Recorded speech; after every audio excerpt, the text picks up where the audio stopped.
जय हिंद दोस्तों, 2025 ऐसा साल बनकर निकल रहा है कि डिप्लोमेट्स की डिप्लोमेसी का टेस्ट केस बन जाए। ऑपरेशन सिंदूर के बाद तो ये सिनेरियो जैसे चेंज हुए हैं वैसे तो सालों में नहीं हुए थे। मैंने आपको पास्ट वीडियोस में बताया था कि कैसे चाइना और पाकिस्तान के बीच में दूरियां बढ़ रही हैं। सीपीसी का मेन लाइन 1 प्रोजेक्ट बंद कर दिया था चीन ने और यूएसए की नजर है पाकिस्तान की माइंस पर। अब ओपनली सामने आ रही है ये दोस्ती और दुश्मनी। लिंक डिस्क्रिप्शन बॉक्स में दिया है मैंने आपको अपने उस वीडियो का। आज बात करेंगे कैसे रेयर अर्थ मेटल्स जो यूएसए की कमजोरी है उस पर प्रहार कर रहा है चीन, और यूएसए इसको काउंटर करने के लिए टैरिफ्स को 100 to 130% करने की बात कर रहा है। इंडिया चीन के रिलेशंस कैसे अस्थायी ही सही लेकिन जरूरत वाले हैं। फिर बात करेंगे पाकिस्तान की कि कैसे चीन से पंगे ले रहा है और यूएसए को मलहम लगा रहा है। शुरू करते हैं इकोनॉमिक मॉनिटर के इस एडिशन को।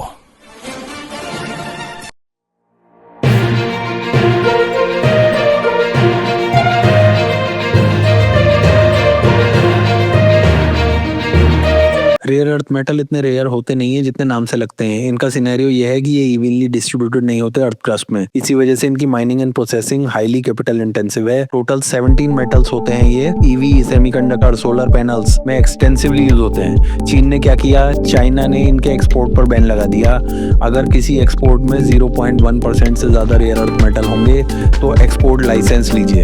एक्सपोर्ट लाइसेंस का मतलब है चीन पिक एंड चूज करेगा किसको देना है किसको नहीं देना है। यूएसए की यही कमजोरी है क्योंकि इनकी EV industry, battery making industry, semiconductors and defence industry dependent है इस पर। इससे ही नाराज होकर यूएसए ने 100% टैरिफ लगा दिए चाइना पर, जो 1 नवंबर से लागू होने हैं। मैंने पहले भी बात की थी, जहां से वर्ल्ड की सप्लाई चेन लिंक्ड हो उसी कंट्री पर यूएसए टैरिफ लगा रहा है और हीरो समझ रहा है अपने आप को। सप्लाई डिले से कॉस्ट ऑफ प्रोडक्शन इतना जबरदस्त तरीके से बढ़ेगा और टैरिफ्स की जो मार पड़ेगी उससे कॉस्ट और एलिवेटेड हो जाएगी। चाइना से एक्सपोर्ट बैन का सिग्निफिकेंट इम्पैक्ट है। चीन 90% rare earth production and refining control करता है वर्ल्ड की, जिसको चीन ने अपनी दूरदर्शी सोच और मेहनत से बनाया है। अब आप इंडिया चाइना ग्रोइंग रिलेशंस इससे समझिए कि इंडिया के ऊपर कोई रेयर अर्थ मेटल का बैन या रेस्ट्रिक्शन नहीं है फिलहाल। आपको ध्यान हो, चीन ने अगस्त में 2025 में ही बैन लिफ्ट कर लिया था इंडिया के ऊपर से, जब इंडिया ने कहा था कि ईवी इंडस्ट्री के लिए उन्हें चाइना के rare earth metals and magnets की जरूरत है। चाइना ने फिलहाल ये श्योरिटी मांगी है इंडिया से कि आप अपने रेयर अर्थ मेटल्स को पास ऑन नहीं करोगे अमेरिका के पास। डायरेक्ट फ्लाइट रिजम्पशन हो चुकी है इंडिया और चाइना के बीच, ये भी एक ग्रोइंग रिलेशंस का साइन है। अब पाकिस्तान की बात करते हैं। इनकी डिप्लोमेसी की ये तारीफ है कि ये अपने फायदे की बात करना जानते हैं और स्विफ्टली कर रहे हैं। चाइना से इन्होंने बिलियंस ऑफ डॉलर इन्वेस्ट करवाए अपने रोड्स, पोर्ट, एनर्जी डेवलपमेंट में, और डेट भी लिया चाइना से जिसको अभी रिपे कर पाने में अक्षम है। वहीं यूएसए से बेल आउट करवाया इन्होंने अपनी डूबती इकोनॉमी को। पर इनकी प्रॉब्लम्स भी 2 कदम आगे चलती हैं इनकी डिप्लोमेसी से। मतलब आप देखो कि ये रेयर अर्थ मेटल का सूटकेस लेकर अमेरिका चले गए। पहला कंसाइनमेंट इनका copper concentrate, antimony and rare earth elements का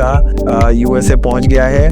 पाकिस्तान फ्रंटियर वर्क ऑर्गेनाइजेशन, जो FWO बोला जाता है, military linked engineering and mining entity है पाकिस्तान में, इन्होंने MOU साइन किया यूएस स्ट्रेटेजिक मेटल्स के साथ सितंबर 8 को। US strategic metals American firm है जिन्होंने 500 मिलियन का इन्वेस्टमेंट प्लान बनाया हुआ है mineral processing and development facilities के लिए पाकिस्तान के अंदर। इन्होंने ही अपना रॉ कंसाइनमेंट भेजा यूएसए को। अब चाइना रेयर अर्थ पर बैन लगा रहा है और आप जाकर रेयर अर्थ पोटेंशियल दिखा रहे हो अपना यूएसए को। प्रॉब्लम नंबर 2, रॉ एलिमेंट्स का कंसाइनमेंट भेजना और फुल फ्लेज माइनिंग करना इतना आसान नहीं होगा अमेरिका एंड पाकिस्तान के लिए। बलोचिस्तान को भी मैं एक सेपरेट एंटिटी मान के चल रहा हूँ जो बरसों से आजादी की आस लगाकर बैठा है पर पाकिस्तान के इरादों से वाकिफ है। अफगानिस्तान, इनसे पंगे लेना पाकिस्तान को कितना भारी पड़ रहा है ये आप सबने देखा ही होगा हाल के दिनों में। फिर चाइना, आपने सालों तक इनका फायदा उठाया और हैवी इन्वेस्टमेंट्स करवाए इनसे। यूएसए को तो इस रीजन में होल्ड बनाने नहीं देगा चाइना। और लास्ट इंडिया की डिप्लोमेसी सोशल मीडिया वाली नहीं होती, पुख्ता इंतजाम करने वाले और लॉन्ग टर्म होती है। भले ही सोशल मीडिया में आपको साइलेंस नजर आए। आशा करता हूँ आज का वीडियो आपको अच्छा लगा होगा। अपने कमेंट और लाइक्स जरूर दें इस वीडियो को। जय हिंद।